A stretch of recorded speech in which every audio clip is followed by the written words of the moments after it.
So it looks like patience really is the name of the game and the word of the day when it comes to ever seeing Stephan Sterns in court to stand up and face charges not only of murder of his girlfriend's 13-year-old daughter, Madeline Soto, but also for all these horrible CSAM charges against her. So today is Wednesday, July 10th, and we've been anxiously, eagerly awaiting to see Stephan Sterns, stand up, show up in court, getting more info about him. I want to give you a peek at what's going on behind the scenes in terms of what the YouTuber The Docket and I have been trying to do to get more of the discovery, what we've been paying for, but patience seems to be the name of the game all around. So Stephan Sterns' murder trial has been pushed back basically to October 14th.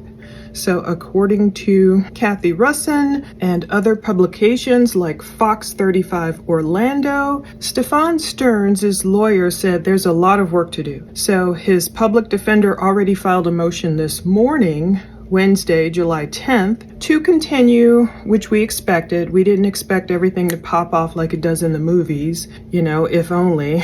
So previously, some people expected this trial to start July 16th, and many of us longtime true crime followers know that would have been a miracle. So prosecutors did not object to the trial being moved back, which means Sterns would have to go ahead and waive his right to a speedy trial. Maybe he doesn't care. Of course, he wants them to fight on his behalf. So while we don't have all the actual court filings yet, sometimes it takes a while for the Osceola Court website to update and give us the records we can actually download. We are figuring out what happened in court today. Apparently, maybe there were reporters there, even though I couldn't watch it online. I was trying. I've only seen the initial appearances where we can watch those appearances. But apparently the judge granted the motion, so the next time we should see Sterns, we might not actually physically see him, just his attorney, is at that status hearing October 14th at 9 a.m. Eastern time. But will we even see it anywhere? I hate digging and Googling and trying to find all these places to watch a trial if no reporter is streaming online or if no reporter has footage online. Now that status hearing will combine both the murder charges and those 60 horrible, heinous charges against Maddie that we've gone over in previous videos. So there's a quote on fox35orlando.com. "We have quite a bit of work to do on the case." That's what Sterns' attorney said during the hearing. And since Sterns is waiving all his appearances, which of course is his right, especially in these pre-trial hearings, but will he continue this or attempt to continue not showing up throughout his jury trial? There's a whole long discussion on the matter, and it gets really into all this confusing legalese. But in the meantime, the YouTuber The Docket and I have been trying to request so much more documentation, whatever can be legally allowed to be released at this point in the case as we wait. Look at the Idaho 4 trial, Brian Koberger. That's not taking place until next year. Will Sterns' trial end up next year also? I've been watching that Presumed Innocent series, and of course that's fiction. We can tell because that trial, it's taking place in 30 days or 21 days or something crazy like that. But this is what we've been doing in the meantime behind the scenes to try and get more documentation. We know that huge video I did previously covering the highlights of the 896-page document previously released. Well, we paid $380 for that. The Docket paid for it first, and I sent him $380. I was so grateful for how much he researches and fights, to see victims get their justice. So now we've got more. In dealing with the state's attorney's office down there, trying to get more information, the Docket sent a request on June 26, 2024, requesting discovery interviews for, I guess, both Stephan and Jennifer, whatever's been released on the most serious case. And the public requests wrote back, clarify what records from the case you are seeking so they can provide an invoice. And the Docket was clarifying, I think we already have Stephan Sterns' interviews. Well, we have at least some of them, but none of Jennifer's. So could any of Jennifer Soto's interviews be released now?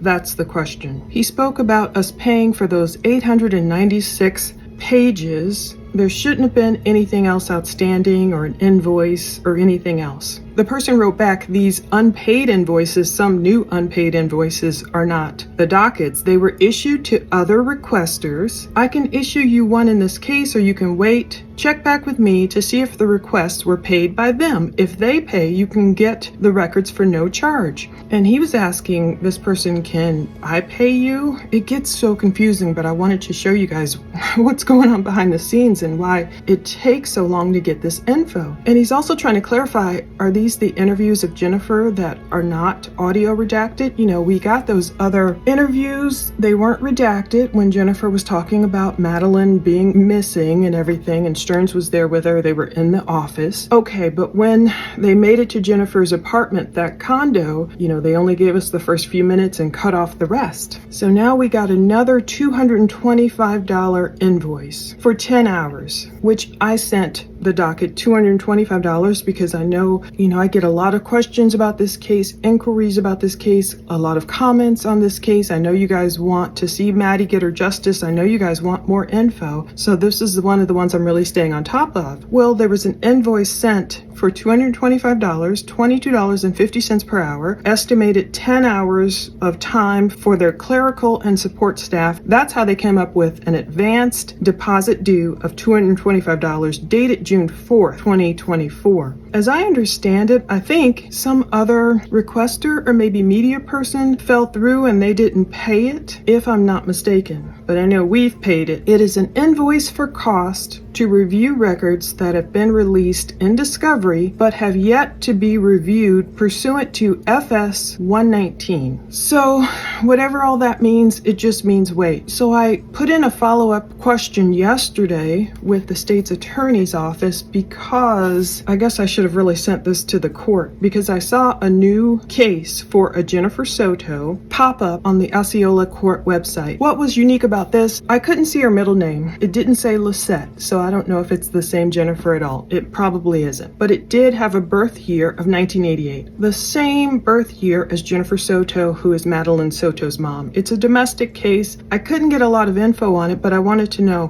could this be Jennifer Lisette Soto? And I was trying to get an update on the rest of the Stephan Sterns discovery that, I sent the docket $225 for, we paid for. When is that coming? Well, the response I got was, we are working on cases that were paid in January 2024. So in essence, they're saying, look, get in line, lady. I mean, even though it is July right now, July 10th, 2024, they're still working on cases that were paid like 6 months ago. So I see why Stephan Sterns' lawyer needs a lot more time. I totally understand why lawyers need a lot more time. Discovery these days is just huge. With, unfortunately, all the digital evidence in this case, I don't want to see any CSAM or anything crazy. I just really want to know more about the interviews or even the transcripts or whatever they're legally allowed to release right now, like they've previously released certain body cam footage to us, the 896-page document. Whatever will not taint a jury, will not hurt a case, no matter what. No matter how popular of a case it is. I always think that's a weak argument. A jury can't be tainted. You can always find people out there who have never heard of a Stephan Sterns. A lot of people just don't follow true crime. They don't necessarily like it. They're busy, they're working, they're doing their own thing. So there are plenty of people who can even have heard of a case. They can go into it clear-eyed, an open mind, and sit on a jury and listen to all the evidence and issue a fair verdict. So I'm saying all this to say there's a lot of work and payments going on behind the scenes, but basically we don't even know what we're being invoiced for, and we have no idea what we're going to get, and we have no idea when. So it's just one of the multitude of cases. And they also told me I cannot make an assumption that the below case is related to the Sterns case, which I get it. I can't either. That's why I was looking for more information, like whoever this Jennifer Soto is. I try and verify middle name, actual birth date, because they only have her birth year on the court website. And Jennifer Soto, I realize, is a very common name. So I was trying to do my due diligence there. So that's pretty much the update with Sterns as of today. We have have to just wait. August, September, October, we have to wait at least 3 more months. That's just a status hearing. Who knows when his actual trial will start? It's just sad.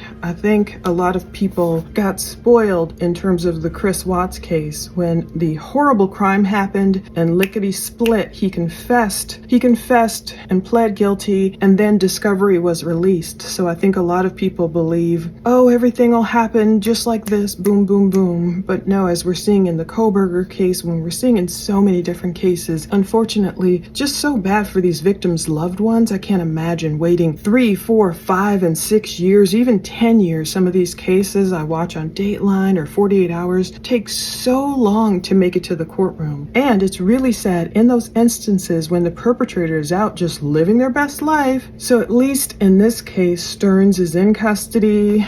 Doesn't sound like he's having a grand old time in custody, but we never know. And there's plenty of other cases I'm fighting for, working through, believe it or not, the Watts case, something related to that home and the guy who was arrested there, and going through everything I need to dig through to try and get that body cam footage, and just so many more cases. In the meantime, as I'm waiting and getting impatient, sometimes I just tell myself, do something else.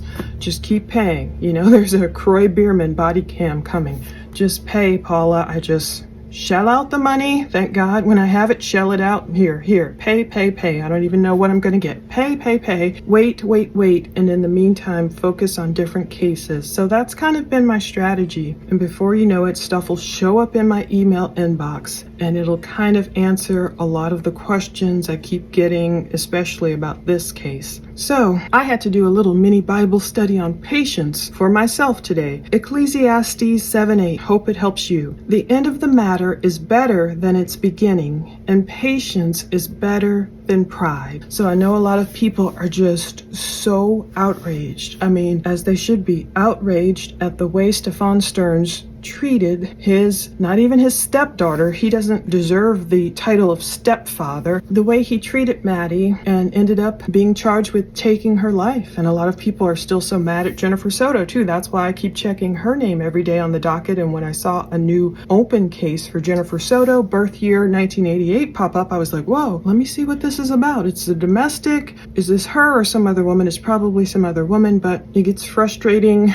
when you're the type like me. I like to actually dig into the court records. I don't just like to rely on what I read in news articles, because a lot of times, even though they're very helpful, thank God for those reporters, but even when you dig into the court records yourself, and a lot of you guys saw who downloaded that 896-page PDF for the Sterns case, these days we get to read it ourselves, even like, Sean P. Diddy Combs, all the PDFs, we get to read ourselves and not rely on what someone else is telling us that these documents say. We read it for ourselves and we get the interpretation there, because everyone might interpret what the cops say or what they write differently. People might pull out things like they did in the Watts case that others don't see. So I'm grateful for that aspect of it. I just don't need to get impatient with this entire process. There's that quote about the wheels of justice turning slowly, but at least they're turning. So I have to keep having faith, knowing that God sees all. Maddie will get her justice. It just might take time. And of course, we want prosecutors especially to do it correctly, go through a plethora of data, and just be able to present a case to a jury that they understand, and that they have a preponderance of the evidence against Sterns and anyone else who needs to be arrested in this case, and be able to get a conviction that sticks, so he can spend the rest of his life in jail or get the death penalty. Maybe he'll cut a deal. I don't know what's going on behind the scenes, but that's where we are today. And so I'll keep getting as many updates as I can. So that's what I'm doing when I'm busy behind the scenes. But I'll also move on to other cases and cover those as well as I've been doing. Boy, what a task, but it's worth it to try and bring the truth out there of what victims have gone through. So thank you so much for watching, and stay tuned for more.